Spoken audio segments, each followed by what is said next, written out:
চৰ্চা হৈছে যে যিসকলক লৈ দুনিয়াত উত্তাল হৈ আছে,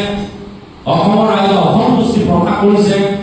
অসমৰ ৰাইজ কবিত হৈছে, অসমৰ পোহৰ বহি প্ৰকাশ ঘটিছে। সেই ব্যক্তিসকলে কাইলৈ পৰহি এটা ৰাজনৈতিক উদ্দেশ্য কৰি আমাৰ যুঁজত জাতীয় জীৱনৰ মানুহবিলাক তাত জড়িত হৈছে বুলি এটা প্ৰশ্নবোধক চিনাইছে। গতিকে আমি এই কথাতে এতিয়াই এটা কথা ক'ব পাৰোঁ, কোন কাইলৈ ক'ত যে আমাৰ ক'বলগীয়া একো নাই। যদি কোনোবাই ইচ্ছাকৃতভাৱে উদ্দেশ্যপ্ৰণোদিতভাৱে যদি জাতীয় জীৱনৰ কাম কৰা মানুহখিনিক যদি কোনোবাই ৰাজনৈতিক উচ্চাকাংক্ষা, ৰাজনৈতিক নিৰ্বাচনী পদ্ধতি বা ৰাজনৈতিক উচ্চাকাংক্ষা পূৰণৰ এটা আহিলা হিচাপে যদি ব্যৱহাৰ কৰে, তেতিয়াহ'লে পৰৱৰ্তী পৰ্যায়ত নিশ্চিতভাৱে বিৰোধী তাৰ বিৰুদ্ধে এটা সজোৰে প্ৰতিবাদ সাব্যস্ত কৰিব। এই সময়ত আমি দেখা মূল কথাটো হৈছে এজন খিলঞ্জীয়া মানুহ, শংকৰ বৰা আমাৰ এজন খিলঞ্জীয়া যুৱক, বোলে খিলঞ্জীয়া মানুহৰ ওপৰত দেখিছে অন্যায় হৈছে, অবিচাৰ হৈছে, নহ'বলগীয়া কিছুমান ঘটনা হৈছে, ভয় সংকাৰ এটা পৰিৱেশ ৰচনা কৰিবৰ কাৰণে কোনোবাই চেষ্টা কৰিছে, এটা অৱলম্বন কৰিবৰ কাৰণে যে বীৰ লাচিত অসমে ৰাজনৈতিক ক্ষেত্ৰখনত আগভাগ ল'ব। মই সংবাদমেলখন দিবলৈ কোৱাৰ লগে লগে মোৰ ইয়ালৈ নাই কমেও প্ৰায় 15টা মান বাৰ্তা আহিছে যে আপোনালোকে আপোনাৰ এই কথাখিনি খুব স্পষ্টভাৱে কৈ দিব। কাৰণ কেইদিনমান আগত আমাৰ এজন বীৰ লাচিত এখন সৈনিকে কোনোবা এটা জেগাত কোৱা এটা বাৰ্তাক লৈ, সংবাদ মাধ্যমৰ পৰা এটা বক্তব্যক লৈ মানুহৰ মাজত এটা বিভ্ৰান্তি বিয়পিছে বুলি তেওঁলোকে অনুভৱ কৰিছে আৰু আমাক কৈছিলে বীৰ লাচিতে এই ক্ষেত্ৰত এটা স্থিতিটো স্পষ্ট কৰিব। আমি আজি খুব দায়বদ্ধতাৰে এই কথাখিনি ক'ব বিচাৰো যে আহিবলগীয়া সময়ত ৰাজনৈতিক ক্ষেত্ৰখনত বীৰ লাচিতে আগভাগ লোৱাৰ কোনো পৰিকল্পনা এই মুহূৰ্তলৈকে নাই। অসমত বীৰ লাচিতে যিখন সংগ্ৰাম আগবঢ়াই লৈ গৈছে, খিলঞ্জীয়া মানুহৰ সাহস, আত্মবিশ্বাস, প্ৰত্যয় জন্মাবৰ কাৰণে যিখন সংগ্ৰাম আগবঢ়াই লৈ গৈছে, ইয়াত থকা অসমৰ জনসাধাৰণে, প্ৰত্যেকজন ফলগিৰি জনসাধাৰণে বীৰ লাচিতে অসমক সদায় অৰাজনৈতিক চৰিত্ৰত থকাটো বিচাৰে। আৰু যেতিয়াই ৰাজনৈতিক কথা বতৰাবিলাক আলাপ আলোচনা হয়, চৰ্চা হয়, তেতিয়াহ'লে খিলঞ্জীয়া মানুহে কোনোবাখিনি মৰ্মবেদনা অনুভৱ কৰে, তেওঁলোকে কোনোবাখিনি দুখ পায় আৰু সেইকাৰণে তেওঁলোকে কৈছিল যে বীৰ লাচিতে সদায় বীৰ লাচিতে হৈ থাকিব লাগে। সদায় অসমীয়া মানুহৰ কাৰণে ভৰ্যকণ্ঠৰে মাত মতা এটা ন্যায় প্ৰাপ্তিৰ সংগ্ৰামখন গঢ়ি পৰা সেই সন্তান হৈ থকাটো তেওঁলোকে বিচাৰে। সেইকাৰণে অসমৰ জনসাধাৰণৰ সদায় স্বাৰ্থক আমি সন্মান জনাই তেওঁলোকৰ অভিভাৱকৰ প্ৰতি আমি বীৰ লাচিতে অসমৰ কেন্দ্ৰীয় সমিতিৰ তৰফৰ পৰা এখন সংগ্ৰাম আমাৰ কিছু কথা আপোনালোকৰ মাধ্যমেৰে জৰিয়তে অসমবাসীক আমি জনাবলৈ আগবাঢ়ি গৈছে। এটা বিষয়ে অসমৰ সমাজ জীৱন উত্তাল কৰি ৰাখিছে। অসমৰ শদিয়া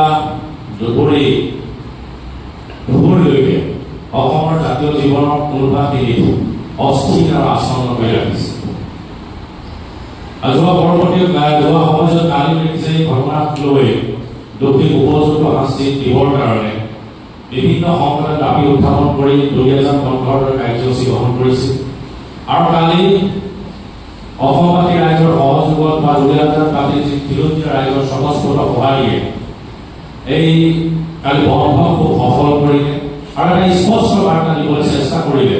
যে অসমীয়াৰ ওপৰত যদি কোনোবাই ৰঙাচল প্ৰদৰ্শন কৰে, কোনোবাই ভাষা, কৃষ্টি, সংস্কৃতিলৈ যদি প্ৰত্যাহ্বান নমাই আনে বা খিলঞ্জীয়া যুৱকৰ ওপৰত যদি কোনোবাই অন্যায় অবিচাৰ এটা সাঁতোৰা যদি দিবলৈ বিচাৰে, তেতিয়াহ'লে তাৰ বিৰুদ্ধে এটা জিয়া জাতি ইয়াত আছে, এই জিয়াটোৰ সজোৰে এটা প্ৰতিবাদ সাব্যস্ত কৰিব। এতিয়া কথা হৈছে দুলীয়াজানৰ যিটো ঘটনা, এই ঘটনাটো কেৱল শংকৰ বৰুৱা গ্ৰেপ্তাৰৰ জেল হাজতলৈ প্ৰেৰণ কৰাৰ কথাটোৱেই নাছিল। আমাৰ মূল কথাটো আছিল যে শংকৰ বৰুৱাই কি কৰিছিল, কি দুখ কৰিছিল, তেওঁ কি ধৰণৰ ঘটনা হৈছিল, সেইটো আইনে তাৰ বিচাৰ কৰিব। কিন্তু আমাৰ মূল কথাটো এইটো আছিল যে শংকৰ বৰুৱা দেখিছে যে যোৱা সময়ছোৱাত প্ৰদূষণ ছাত্ৰ সন্থাৰ সন্মানীয় সম্পাদকৰ দৰে নতুন দায়িত্ব গ্ৰহণ কৰিছিল। অসমৰ জাতীয় জীৱনৰ সমাজ জীৱনৰ কাৰণে নিৰবিচ্ছিন্ন ৰূপত তেখেতে কাম কৰি গৈছিল। অন্ততঃ দুলীয়াজানবাসী অসমত এটা পৰিচিত নাম আছিল শংকৰ বৰুৱা। গতিকে শংকৰ বৰুৱাৰ এনেকুৱা কি ধৰণৰ দুখ তাত কৰিছিল বা এনেকুৱা কি তেওঁ জগৰ লগালে, যাৰ কাৰণে পুলিচ প্ৰশাসনে, মই ভাবোঁ প্ৰত্যক্ষ চৰকাৰী পৃষ্ঠপোষকতা আচলতে হাতত ঠেন লগাই দৃষ্টিগতভাৱে পুলিচে তেওঁক গতিয়াই কোৰ্টত হাজিৰ কৰাইছে, তাৰপিছত জেল হাজতলৈ প্ৰেৰণ কৰিছে। গতিকে এই যিটো ঘটনা, এই ঘটনাটো আমি আগতে কৈছোঁ শংকৰ বৰুৱা দোষ সূত্ৰ এইবিলাক বিচাৰ ন্যায় কৰিব, বিচাৰ আইন আদালতে কৰিব। কিন্তু কথাটো হৈছে যে কোনোবা বহিৰাগত বহিয়ান এটা গোচৰৰ ভিত্তিত খিলঞ্জীয়া মানুহক যেনেধৰণে অন্যায়ভাৱে গৰ্ভৰভাৱে এই যে খাপেৰা লগে জোৰ যিটো দৃশ্য তেওঁলোকে দেখুৱালে ইয়াত লৈ অসমৰ সমাজ জীৱন গভীৰ হৈছে কোনোবাখিনি অপমানিত হ'ব ধৰিছে আৰু তাত তেওঁলোকে দিব বিচাৰিছে যিসকলে যোৱা সময়ত জাতীয় জীৱনৰ সমাজ জীৱনৰ কাৰণে কাম কৰিব বিচাৰিছে যিসকলে আহিবলগীয়া আমাৰ চৰকাৰৰ ভুল নীতি অপৰিপক্ক ৰাজনৈতিক নিলামৰ বিৰুদ্ধে প্ৰশাসনে আচলতে দিব বিচাৰিছে যোৱা সময়ত দেখিছে যে চৰকাৰ বহিৰাগত বণিক শ্ৰেণীৰ হাতৰ তলত আছে এখন বণিকৰ পকেটত চৰকাৰখন পৰিচালিত হৈছে কোনোবাই ডিমাণ্ড দিব কিন্তু ডিমাণ্ড দিয়াৰ লগে লগে আপোনাৰ দেখিছে আগৰ যিজন স্বত্বাধিকাৰী আছে কাৰণ যিসকলে এই যে ডিমাণ্ড ভাবুকি আমাৰ দিছিলে যে আমাৰ ধন কাৰ্য যিটো অভিযোগ প্ৰদান কৰিছিল তেওঁলোকে আচৰিত হ'ব ২৭ তাৰিখৰ দিনা চৰ্ত লৈছে তাৰ আগতে আৰ কে সিং বুলি যিজন মানুহে তাৰ স্বত্বাধিকাৰী লৈ আছিল যিজনক আমাৰ কাগজখন দিছিল তেওঁ তাৎক্ষণিকভাৱে আহি সামাজিক মাধ্যমৰ জৰিয়তে তেওঁৰ প্ৰতিক্ৰিয়াৰ স্থিতিটো স্পষ্ট কৰিলে যে কোনো আহিব ধন দাবী কৰা নাছিল তেওঁলোকে চাউল ক্ষেত্ৰ নিৰ্মাণ কৰি আছে যোৰহাটত আহি পিনি আমাক কিছু কাম কৰিব বিচাৰিছিল আমি কৈছিলোঁ যে যিটো প্ৰজেক্ট আপোনালোকে বনাইছে বহুত প্ৰতিলিপিটো আমাক দিব কি ধৰণৰ কিন্তু তৎসত্ত্বেও এটা চামে নিৰন্তৰ ৰূপত এটা ষড়যন্ত্ৰত অৱতীৰ্ণ হৈ থাকি মানুহৰ মাজত এটা বিভ্ৰান্তিকৰ বাৰ্তা দিবৰ কাৰণে তেওঁলোকে চেষ্টা কৰিলে যে যিসকলে আন্দোলনক আগবঢ়াইছে তেওঁলোকৰ এটা নিষ্ঠ স্বাৰ্থ হ'ব কাৰণে আৰম্ভ কৰিলে ই আটাইতকৈ আশ্চৰ্যকৰ কথা আৰু ই আটাইতকৈ আমি গোটেই বিষয়টো এটা সন্দেহ ঘনীভূত এটা কৰা কথা গতিকে মই আপোনালোকৰ মাজত এই কথাখিনি আগবঢ়াব বিচাৰিছোঁ এই ৰাজনীতিসকলে প্ৰথমে কালি যিটো কাৰ্যসূচী হ'ল তাত যি ধৰণৰ সৰ্বব্যাপী সাৰ্বজনীন ৰূপত স্বতঃস্ফূৰ্তভাৱে দুনীয়াজনৰ সমস্ত ৰাইজে ওলাই আহি কাৰ্যসূচীত যিধৰণৰ সফল কৰিলে অন্যায় বিৰুদ্ধে যেনেধৰণে ভাগ মাতিবলৈ আৰম্ভ কৰিছে নিজৰ প্ৰাপ্যক আঁচনি অনাৰ যিটো তেওঁলোকে পন্থা তেওঁলোকে লাহে লাহে ল'বলৈ আৰম্ভ কৰিছে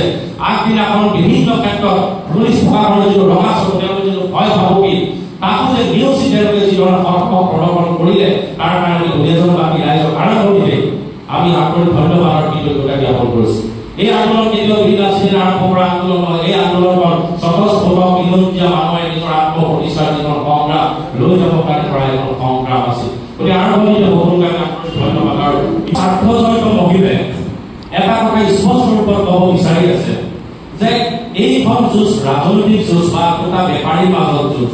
দুটা পক্ষৰ মাজত যুঁজ তাতেই সোমাই এটা চামে সোমাই নিজৰ নাম কিনিবৰ কাৰণে নিজৰ বাহ ল'বৰ কাৰণে সংগ্ৰাম কৰা বুলি দেখিছোঁ ছ'চিয়েল মিডিয়াত বিভিন্নজনে অভিযোগ দিবলৈ আৰম্ভ কৰিছে গতিকে আমাৰ মূল কথাটো এই হৈছে যে জাতীয় জীৱনৰ বিল আছিলে যেতিয়াই পৰা সংগ্ৰাম আৰম্ভ কৰিছে আমাৰ মূল কথাটো এই হৈছে সদায় আমি খিলঞ্জীয়া মানুহৰ ঐক্য থকাৰ বুলি সংকল্প কৰিছোঁ আমি সদায় খিলঞ্জীয়া মানুহৰ সাহস আত্মবিশ্বাস আৰু প্ৰযত্ন হিচাপে কিহৰ আমি কথা কৈ আহিছোঁ আমি সদায় অসমীয়া মানুহে মূৰপুৰি যাতে জীয়াই থাকে তাৰ এটা বাট তৈয়াৰ কৰাৰ কথা আমি সদায় কৈ আহিছোঁ আৰু সেইকাৰণে আমি এই যুঁজখন শংকৰপুৰৰ আগত কোন আছিল আমাৰ ক'বলগীয়া কোনো কথা নাছিল আজি শংকৰপুৰলৈ যেতিয়া সদৌ ছাত্ৰৰ নেতৃত্ব লৈ আছে তেতিয়া বিভিন্ন ক্ষেত্ৰত ভিন আছিজনা অসমৰ যেতিয়া সৈনিকসকলক গ্ৰেপ্তাৰ কৰা হৈছিল তেতিয়াও ভিন আছিজনা সৈনিকসকলক দমনমূলক এটা ব্যৱস্থাৰে এই ভীতিগ্ৰস্ততাময় পৰিৱেশ ৰচনা কৰিবৰ কাৰণে আমাৰ ল'ৰাবিলাকক হাত পিৰা লগাই লগাই লৈ যোৱা হৈছে যোৱা বছৰ আমি ভিন আছিজনা এটা প্ৰতিভা কাৰ্যসূচী ২০০০ মানৰ প্ৰতিভা কাৰ্যসূচী কৰিছে কিন্তু এইবিলাকৰ শংকৰপুৰৰ সকলোখন ছাত্ৰ আছিল কিন্তু সকলোখন ছাত্ৰ থাকে শংকৰপুৰৰ কিন্তু তাৰ বিৰুদ্ধে প্ৰতিবাদ কৰা আছিল আমি দেখিয়াই গৈছোঁ আজি বিল আছিজনাৰ কোনোবা এজন সৈনিকৰ হাত পিৰা লাগিছে কাইলৈ বেলেগ আহিব কাইলৈ এই যিসকলে বাট মতা নাই যিসকলে দূৰৰ পৰা ৰং চাই যিসকলে নিৰাপদ দূৰত্বত অৱস্থান লৈছে তেওঁলোকৰ ক্ষেত্ৰতো যে এইটো এটা দিন আহিব বালিলৈ যিবা ভুগিবলৈ যিবা যিটো কথা আছিল গতিকে এই কথাখিনি আমি তেতিয়া কৈছোঁ আৰু যেতিয়া শংকৰপুৰৰ ক্ষেত্ৰত এনেকুৱা ধৰণৰ অন্যায় হৈছে অবিচাৰ হৈছে তাৰ বিৰুদ্ধে এখন বিল আছিলে কোনে কি আছিল কথা আমি অসমৰ খিলঞ্জীয়া ৰাইজৰ প্ৰতি দায়বদ্ধ আমি খিলঞ্জীয়া ৰাইজৰ অভিভাৱকত্ব সংগ্ৰাম চলাইছোঁ আৰু সেইকাৰণে শংকৰপুৰৰ পক্ষত আমি ইয়াত অৱস্থান লৈছোঁ অৱস্থানৰ ৰূপত এইটোৱেই যে তেওঁ কি দুখ কৰিছে কি নাই আইনে বিচাৰ কৰিব কিন্তু যিটো দুখত তেওঁ হাত কেৰা লগাই ঠেলি ঠেলি লৈ যোৱাৰ যিটো দৃষ্টিগোচৰ দৃশ্য আমাৰ সামাজিক মাধ্যমত আপোনালোকৰ সংবাদ মাধ্যমেৰে আমি দৃষ্টিগোচৰ হ'ল আমাৰ ৰাইজে জাতীয় জীৱনৰ কাৰণে কাম কৰা